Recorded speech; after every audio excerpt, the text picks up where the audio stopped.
দেশের আলেম ওলামাকে জেলখানায় বন্দি করে ফাঁসি দিয়েছে।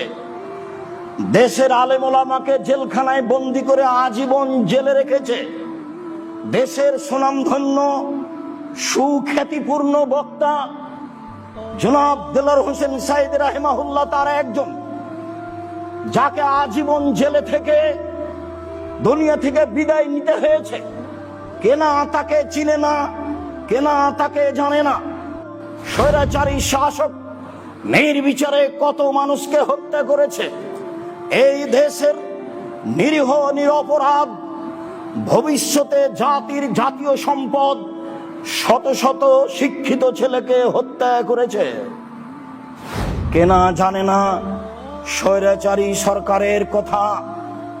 পিলখানায় দেশের ঊর্ধ্বতন সেনাদের হত্যা করেছে। পৃথিবীর মানুষ জানে নির্বিচারে বহু মানুষকে হত্যা করেছে।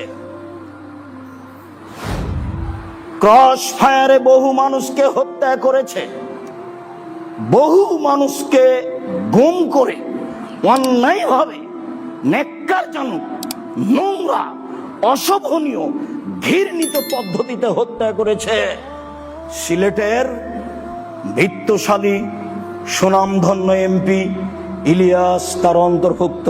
বর্তমান যারা সরকার হচ্ছেন তাদেরকেও বলতে চাই, এখন করণীয়র 1 নম্বর করণীয় হচ্ছে এ দেশের জাতীয় সঙ্গীত বাতিল করতে হবে।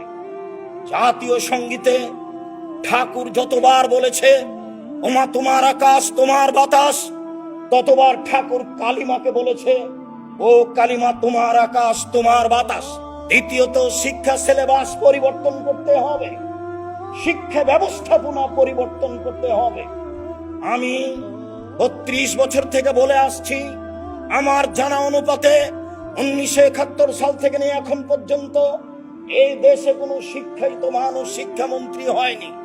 তাতে আমি বলেছি এই দেশের পাঠ্য বহু বই পুস্তককে টয়লেট পেপার হিসেবে ব্যবহার করতে হবে।